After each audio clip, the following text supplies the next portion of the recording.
7 മണിക്ക് ഇവിടുന്ന് പോയതാണ്. ഇവിടുന്ന് ഈ പെണ്ണ് ചക്കൻ വിളിച്ചിട്ട് ഇവിടുന്ന് പോയതാണ്. അങ്ങനെ സാധാരണ പോക്കുണ്ട്. ഇതിപ്പോൾ ഇന്നലെ പെട്ടെന്ന് പോയതാണ്. പിന്നെ ഒരു 9 മണി കഴിഞ്ഞതിന് ശേഷം ഒരു വോയിസ് വന്ന് ഒറ്റ വാക്ക് ഞാൻ അങ്ങോട്ട് വരുന്നില്ല എന്ന് പറഞ്ഞിട്ട് അത്ര തന്നെ പറഞ്ഞിട്ടുള്ളൂ. ഇപ്പം നേരം വെളുത്തതിൻ്റെ ശേഷമാണ് വിവരം അറിയുന്നത്.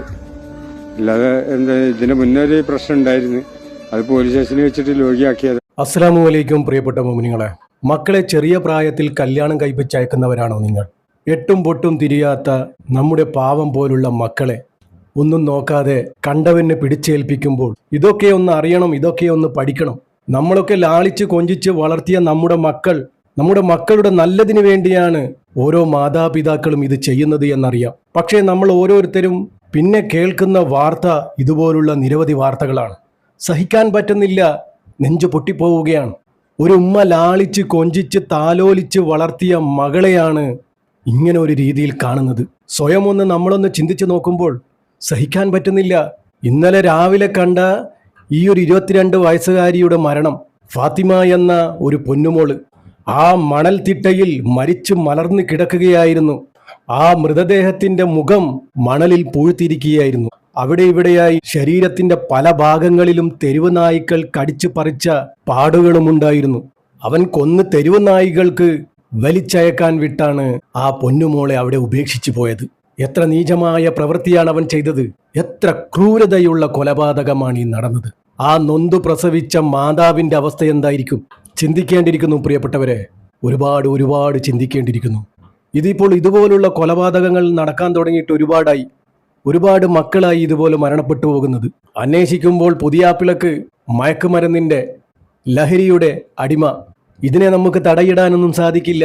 എല്ലാം കൊണ്ടും എളുപ്പമുള്ള ഒരു മാർഗമാണ് ലഹരി ഉപയോഗിക്കുക, ലഹരി വിൽക്കുക, പെട്ടെന്ന് പണക്കാരാവുക. അതുകൊണ്ട് തന്നെ നമുക്കിതിനെ പെട്ടെന്നൊന്നും തടയിടാനാവില്ല. നമ്മൾ ശ്രദ്ധിക്കുക, നമ്മുടെ മക്കളെ നമ്മൾ ആലോചിച്ചിട്ട് ഇതിന് ഒരേ ഒരു പ്രതിവിധി മാത്രമേ ഉള്ളൂ. എന്താണ്? അത് തന്നെ, ഇനിയുള്ള കാലം മക്കളെ കെട്ടിച്ചു വിടുമ്പോൾ പള്ളി കമ്മിറ്റിയും സർക്കാരും ഇങ്ങനെ ഒരു തീരുമാനമെടുത്താൽ മതി. വിവാഹം കഴിക്കുന്ന 2 പേരും ലഹരിക്കടിമയാണോ എന്നുള്ള വൈദ്യപരിശോധനയിലൂടെ ഉറപ്പുവരുത്തിയതിനു ശേഷം വിവാഹം രജിസ്റ്റർ ചെയ്തു കൊടുക്കുക. ഇനിയുള്ള കാലം അതേ ഒരൊറ്റ മാർഗമുള്ളൂ. എന്നുവെച്ചാൽ ഒരുപാട് മക്കളായി ഇതുപോലെ മരണപ്പെട്ടു പോകുന്നത്. ആരും മക്കളെ കൊല്ലാൻ വേണ്ടിയൊന്നും കല്യാണം കഴിപ്പിച്ചു വിടില്ല. അവരുടെ നല്ല ഭാവി ഓർത്ത് തന്നെയാണ്, എന്തൊക്കെയോ സ്വപ്നങ്ങൾ കണ്ടുകൊണ്ട് തന്നെയാണ് ഓരോ മാതാപിതാക്കളും ഇതുപോലുള്ള ഒരുത്തന്റെ കൂടെ പറഞ്ഞയക്കുന്നത്. എന്നിട്ട് സംഭവിക്കുന്നതോ കടിച്ചു കീറി കൊന്നു കളയുകയല്ലേ ചെയ്യുന്നത്. നമ്മൾ പൊന്നുപോലെ വളർത്തിയ നമ്മുടെ മക്കളെ നെഞ്ചു പൊട്ടുന്ന കാഴ്ചയല്ലേ ആ കടാപ്പുറത്ത് കണ്ടത്. നായ്ക്കൾക്ക് വലിച്ചു കീറി ഇട്ടുകൊടുത്തല്ലേ അവൻ കടന്നു കളഞ്ഞത്. ഒരു മനുഷ്യൻ എങ്ങനെയാണ് ഇത് സാധിക്കുന്നു എന്നാണ് ഞാൻ ചിന്തിക്കുന്നത്. അത്രക്കുണ്ട് മയക്കുമരുന്നിന്റെ ഉപയോഗത്തിന്റെ ആ ഒരു ഫലം. അപ്പോൾ ഇത് നമ്മൾ ഗൗരവമായി എടുക്കേണ്ട കാര്യം തന്നെയാണ്. സംഭവം നടന്നത് ഇങ്ങനെയായിരുന്നു.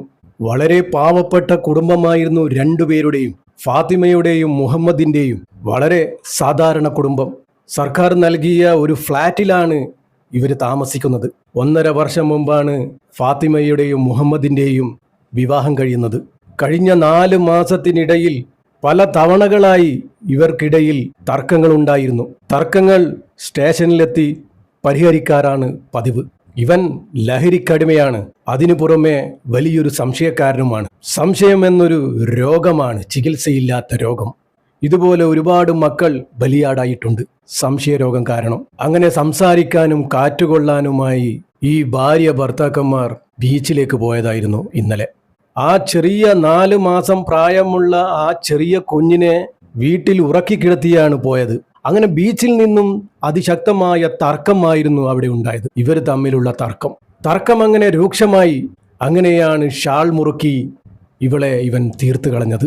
എന്നിട്ട് ആ മയ്യത്തിന്റെ മുകളിൽ മണൽ വാരിയിട്ട് നായ്ക്കും പട്ടിക്കും വലിച്ചു കീറാനിട്ട് അവൻ പോയി. ഒളിവിലേക്ക് പോവുകയാണ് ഉണ്ടായത്. 4 മാസം പ്രായമുള്ള ആ ചോരക്കുഞ്ഞ് അവിടുന്ന് കരയുകയായിരുന്നു ഉമ്മയെ കാണാതെ. മാതാവിന്റെ ചൂടുമാറാത്ത കുഞ്ഞ്, ആ കുഞ്ഞിനെയാണ് അനാഥയാക്കിയത്. പ്രിയപ്പെട്ടവരെ, സംശയരോഗം മാത്രമല്ല ഇയാളെ ഇതിന് പ്രേരിപ്പിച്ചത്. അകത്തുള്ള ആ സാധനം തന്നെയാണ് ലഹരി.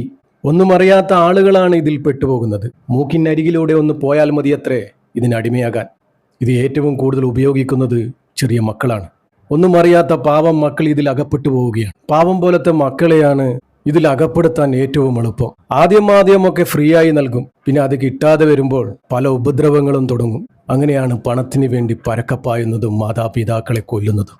പെണ്ണുങ്ങളോടാണ് പറയുന്നത്, ഉമ്മമാരോടാണ് പറയുന്നത്, മക്കളെ കല്യാണം കഴിപ്പിച്ചയച്ചാൽ ഇടക്കൊക്കെ ഒന്ന് ശ്രദ്ധിക്കുന്നത് ഏറ്റവും നല്ലതാണ്. ഇങ്ങനെ വല്ല സംശയങ്ങളും കണ്ടാൽ കൂട്ടിക്കൊണ്ടാന്നേക്കണം നമ്മുടെ അടുത്തേക്ക്. വലിച്ചു കീറാൻ ഇട്ടുകൊടുക്കരുത് മക്കളെ. ഭർത്താക്കന്മാർ ലഹരിക്ക് അടിമയാണെന്ന് സംശയം തോന്നിയാൽ മക്കളുടെ ജീവൻ രക്ഷിക്കാൻ ആദ്യം ശ്രമിക്കുക. പടച്ച റബ്ബ് എല്ലാവരെയും തൊട്ട് കാക്കുമാറാകട്ടെ. ഉമ്മയെ കാണാതെ പിടഞ്ഞു കരയുന്ന കുഞ്ഞിന്റെ ആ ഒരു മുഖമാണ് മനസ്സിൽ ഇങ്ങനെ തെളിയുന്നത്. പടച്ച റബ്ബേ, ആ കുഞ്ഞിനെ നീ തന്നെ സംരക്ഷിക്കണേ റബ്ബേ. ഇതുപോലുള്ള മരണത്തിൽ നിന്നും എല്ലാവരെയും നീ കാക്കണേ റബ്ബേ. നമ്മുടെ മക്കളെയൊക്കെ കാക്കണേ റബ്ബേ. നമ്മുടെ മക്കൾക്കൊക്കെ നല്ലൊരു ജീവിതം കൊടുക്കണേ റബ്ബേ. ആ മരണപ്പെട്ട പൊന്നുമോൾക്ക് സ്വർഗം കൊടുത്ത് അനുഗ്രഹിക്കണേ റബ്ബേ. മഗ്ഫിറത്തും മർഹമത്തും കൊടുത്ത് അനുഗ്രഹിക്കണേ റബ്ബേ. ഷഹീദിന്റെ പ്രതിഫലം നീ നൽകണേ റബ്ബേ. അവരുടെ മാതാപിതാക്കൾക്കും ബന്ധുക്കൾക്കും ക്ഷമയും സമാധാനവും സഹനശക്തിയും നീ കൊടുക്കണമേ റബ്ബേ. നമ്മുടെ മക്കളെയൊക്കെ കാക്കണേ റബ്ബേ. കീറി മുറിഞ്ഞ് പോസ്റ്റ്മോർട്ടം ചെയ്യുന്ന വിധത്തിലുള്ള മരണങ്ങളെ തൊട്ട് കാക്കണേ അല്ലാ.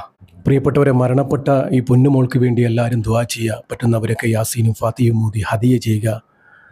എല്ലാവരും ശ്രദ്ധിക്കുക. ഇൻഷാ അല്ലാ. ദുആ വസിയത്തോടെ അസ്സലാമു അലൈക്കും വറഹ്മത്തുള്ളാഹി.